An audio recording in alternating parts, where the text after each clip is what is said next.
All right, back at you today, hanging out with international blues superstar. Oh, listen at you. My big friend, Uncle Okay. Preston Shannon. How you doing, man? Hey, man, thank you for taking time out Hey, here. man, my pleasure, my pleasure. Well, hey, you know, we talking about the music. This is reality internet TV. Okay, I can dig it. Talking about the music, man. Now, you are perhaps, and I'm not saying this because you hear, I tell you this all the time, whenever, from the first time you met me, and you Okay. didn't even know me. You are perhaps one of my favorite entertainers. Well, thank you, man. Because I come to see you often. That's saying quite a bit, man. Hey, I come to see you often, you know. Yeah, I bring guys when yeah. a lot of other entertainers come to town, come to see. Right. And you have a big following here in the Mid-South. Yeah, I think so. Mid-South. I think so. And it's been good to me, man. You know, I've been doing this for a living since, and it's a whole different reality when you're doing this part-time. When you're doing it for a living. It ain't no joke. I did it for part-time for a number of years. A weekend hobby. Yeah, you know, but when I decided that I'm going music 110%, man, it was a struggle, you know, for a while. Had to step your game up. Yeah, man. But you know, Memphis has been good to me. The fans and the people in Memphis have been just fantastic. So I can't complain at all. Right. Well, you also, not only are you a big star on Beale Street, because you play there weekly, you have a show. Right. But you also travel abroad. Oh, you yeah, have a big following in Europe. Europe. Definitely so. Definitely so. Yeah. You know, I work. You know, a lot of time I tell people, you know, I work, you know, to keep my band working, but I work to keep me working too. Right. Because if you stop, you know, you got a talent. Even the good books say you got a talent. Don't use it, you lose it. Right. So I try to work as much as I can, and if I work, then my band works. Right. People ask me, what keeps the band together? Work. Work. I hear you. Work just like just like a marriage. That's right. That's right. You stop working, ain't no marriage. Ain't no marriage. Man. Yeah. Yeah. But That's what it is. when you play in Europe versus playing here, because I've been there a couple of times with different artists and different tours. When you play there, what's the different feel? Because to me not being on stage, I'm always kind of behind the scenes. Yeah. There's a different vibe, a different feel there with the response that American entertainers get when they go to Europe or Japan, South Africa or somewhere. Well, people overseas are so appreciative, man, to get music. Well, I should say U.S. music, in American music. I mean, they're so appreciative. I guess we are so accustomed to it. Been around all our lives, and I guess American music is new for some years to people overseas. You know, Stats came in the works, and Motown, and in the 50s, 60s, 60s, 70s, whatever. They just gravitated to it, you know, and they love American music. It's the bottom line. Right. You know?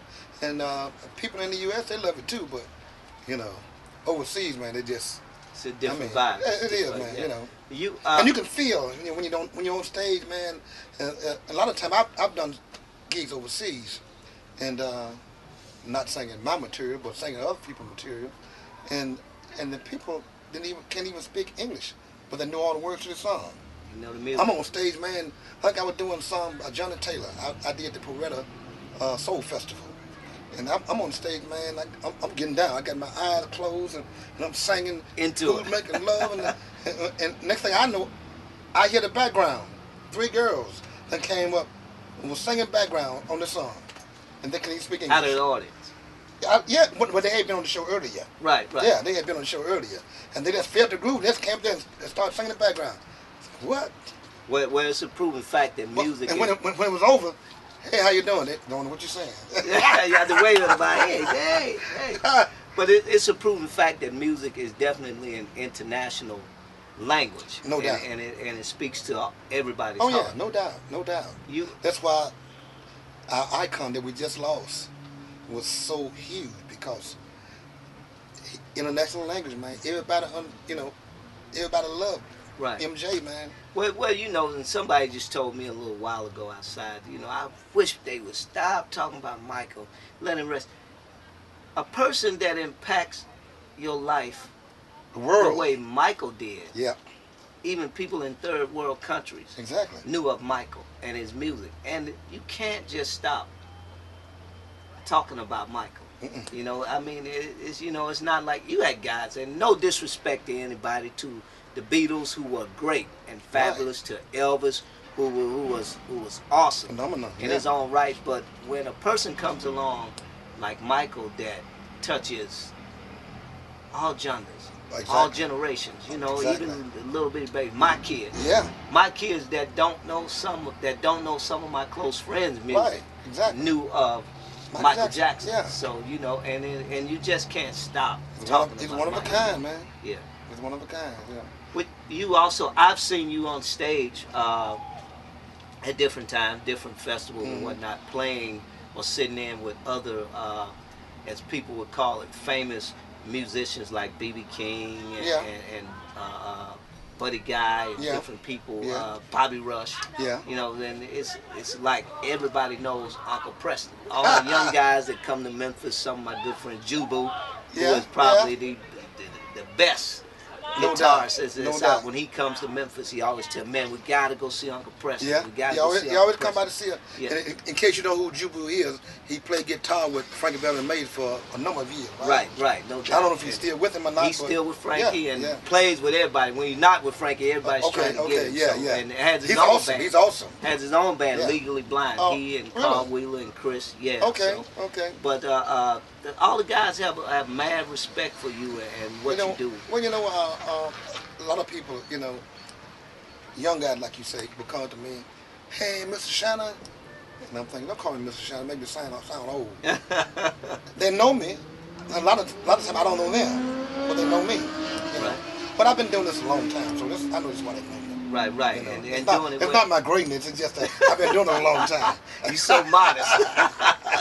But look, just briefly, some of your recordings, because you do have a number of recordings. And, a lot of your material gets played on the internet, XM satellite. And I've been told that I've got to buy myself a satellite because I've been told so many times, man, we hear you on satellite all the time, you know. Right. Well, I don't hear it because I don't have satellite. I got to spend some money. I hear you. I got to spend some money. But I my first CD was released in '94. It's called Break the Ice. My second CD was released in '96, called Midnight in Memphis, produced by the legendary Mr. Willie Mitchell. Oh, yeah. And my third CD was called All in Time, also produced by Willie Mitchell, '99. And I didn't record from '99 up until 2006. My latest CD was released called Be With Me Tonight. Right, which is one of my favorites. Oh, really? Okay, thank you. Yeah, but I like it too. Now, let me ask you this, because George Clinton was here shortly recording a song with Larry Dodson of the Barcade. Okay. Just breaking the news for those of you who know. And the only thing that George told Larry that he wanted to do when he got to Memphis was to meet Willie Mitchell. Oh, yeah, no doubt. Yeah, and you being in the studio with Willie, and Willie Mitchell did all the Al Green stuff, responsible for Al Green's no success. doubt. He discovered him. Right. How was it working with Willie? I learned so much by working with him.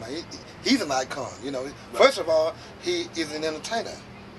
He was out there. He was out on the road for a while with his own band, you know, Willie Mitchell. He traveled, and then he decided to do be a producer. So that's what he's been doing for so many years, you know. He discovered Al Green. He recorded O.V. Wright, Otis Clay, and Peebles. Oh man, down the line, man. And believe it or not, I don't know if the world knows this or not, but Willie Mitchell has recorded Bobby Bland, B.B. King, Tina Turner, back in the day. You know, when they was at their prime. Right. You know, he has done that, man. A lot of people don't know that. And I recently found out about it myself. You know? Well, and it was just amazing to me that a person of George Clinton